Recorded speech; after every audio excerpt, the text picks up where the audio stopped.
sông san na con ngầm ship ôi có dịp hạ tì ngầm pha chít cả thiêu hết kia bạc lên chung giao ký tết cho họ cài nhìn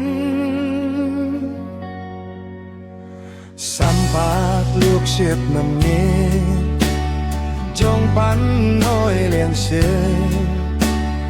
hết chít cả ngầm heo cho tề phun nhìn sao sao ngầm mò cho phai tùy nhìn nhìn sen sáng là ngầm mò cái ký to mai to tăng cao câu già câu chít cả ôi cho chán tông mùi chạc nhìn tù ôi tết to rồi đi chín chín ơi cho nhìn sen hang ly ôi to to sĩ phụ lôi quy nhị cho khói pha pin pin ngâm bói cho chán tông mùi chạc nhìn tù giàu tết to rồi đi chín chín ơi cho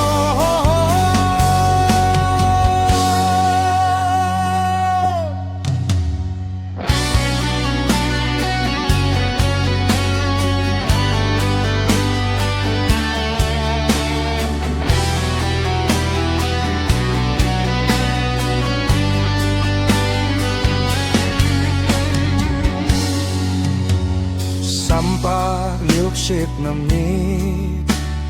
dòng bắn ôi liền ship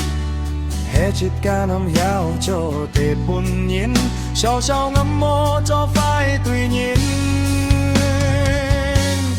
nhìn sen sáng là ngắm mô cái ký to mai to tăng cao cao nhà cao chít cả ôi cho chán tông nguy chạc nhiên tù ôi tết to rồi đi chín chín nói cho nhìn sen hang ly ôi to to sĩ phụ lôi quy nhị cho khói pha pin pin năm bói cho chán tông nguy chạc nhiên tù giàu tết to rồi đi chín chín nói cho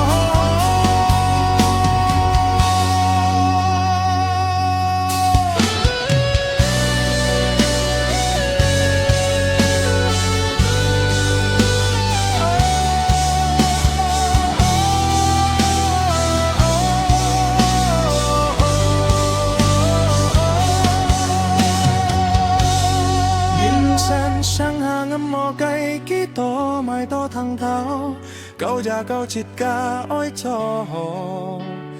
chán thông mùi chạc nhiên tù ôi tết to rồi đi chín chín nói cho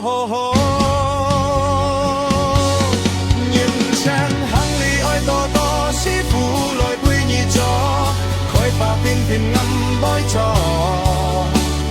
chán thông mùi chạc nhiên